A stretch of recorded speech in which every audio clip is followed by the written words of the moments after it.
La guerre battait déjà son plein, lorsqu'une petite division de pilotes français a rejoint les pilotes soviétiques à la grande surprise de ces derniers.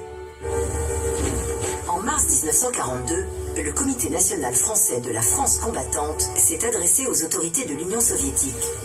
Il leur a proposé d'envoyer en URSS un groupe d'aviateurs afin de les soutenir dans le combat aérien contre l'armée allemande.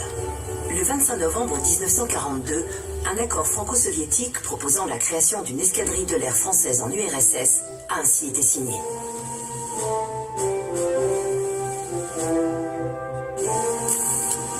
On a appelé cette division Normandie, en l'honneur de la province française. Le premier groupe était constitué de 72 volontaires de nationalité française, dont 14 pilotes de chasse et 58 mécaniciens. 17 mécaniciens soviétiques ont rejoint cette division. À son arrivée en URSS, le groupe français a décidé de choisir le Yak-1 comme avion de combat. Parce que les avions, ils sont dans des alvéoles, donc en troncs de sapin, recouverts de terre verte, de façon que c'était camouflé avec le sol. Et le devant, c'était de grandes branches de sapin de 4 ou 5 mètres qu'il fallait enlever pour dégager la sortie. Alors tous les matins, il fallait préparer l'avion. Et tous les soirs, comme il faisait très froid, il y avait un camion citerne qui passait, qui récupérait le liquide glycol, donc du moteur, et l'huile. Et le matin, 3h, 3h30, le même camion venait et refaisait le plein de glycol et d'huile de moteur. Sinon, ça aurait gelé, que la nuit, ça gelait. Et alors, pour dormir, on dormait avec l'avion. On dormait dans l'alvéole. Voilà, c'était à nous débrouiller. Enfin, bref, on était jeunes. De Gaulle nous avait dit la libération de la patrie, c'est le droit suprême. Donc tout le reste, ça comptait pas. Les mousquetaires se sont familiarisés avec les Yak-1 et en avril 1943, l'escadron français a commencé à accomplir des missions de combat. Le 5 avril, Albert Durand et Albert Preciosi accompagnaient un avion de reconnaissance en direction de Yelnya lorsqu'ils ont aperçu dans le ciel 2 Focke-Wulf.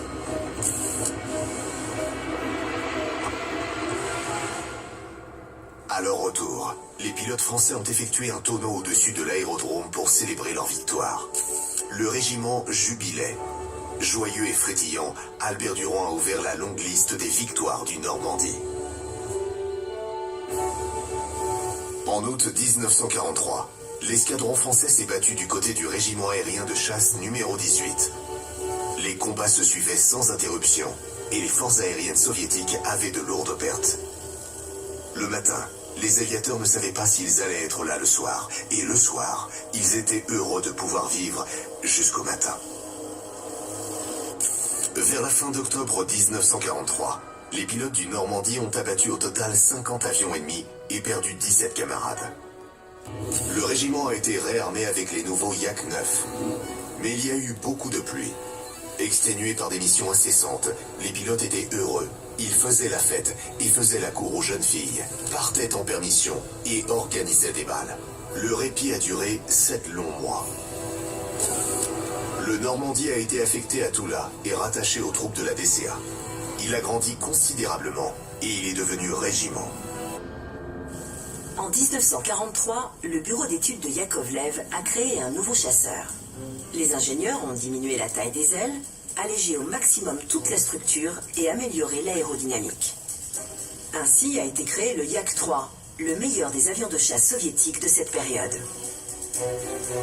Il avait cependant un petit rayon d'action et agissait selon les indications envoyées depuis le sol. L'avion était privé de blindage, la structure de l'aile ne lui permettait pas de piquer à une grande vitesse et l'avion pouvait se défragmenter en surcharge. Mais tout cela était compensé par ses points forts. L'avion avait une vitesse supérieure aux appareils allemands, une maniabilité incomparable, une bonne vitesse ascensionnelle et un armement solide composé d'un canon de 20 mm et de 2 mitrailleuses de gros calibre. La division française Normandie a commencé à utiliser ce modèle en août 1944. Le 25 mai 1944, après avoir eu des renforts, le régiment a été transféré à l'aérodrome Dubrovka. Les combats pour la Prusse orientale ont duré encore longtemps. Le régiment français continuait de se battre en abattant les avions ennemis et en perdant ses pilotes. Le 28 novembre 1944, pour sa participation aux batailles en Lituanie et du fleuve Niemen, le régiment de chasse a reçu le nom de Niemen et il est devenu le régiment Normandie Niemen.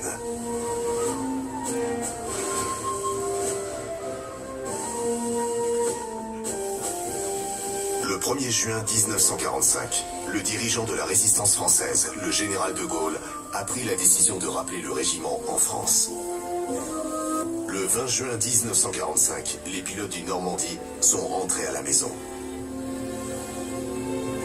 Le 14 septembre 2012, le groupe aérien Normandie-Niemen a fêté ses 70 ans.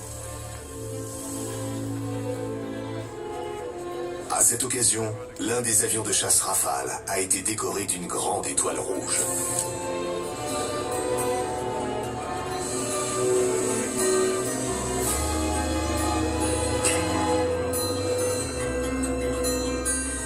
Si vous aviez un message à adresser aux pilotes et aux mécaniciens actuels du Normandie-Niemen, Je leur dirais, nous avons fait notre devoir comme nous devions le faire. Faites-le comme vous devez le faire. Mais pensez qu'il y a quand même 42 pilotes qui ont sacrifié leur vie quand ils étaient jeunes. Paix éternelle, 42 ans.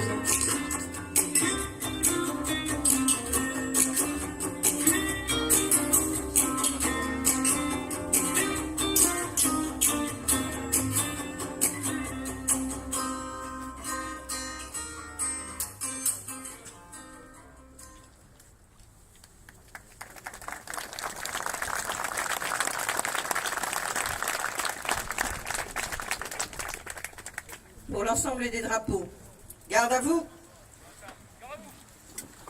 Je vais maintenant inviter M. Pierre Roux, président du Mémorial Normandie-Niemen, à prendre la parole.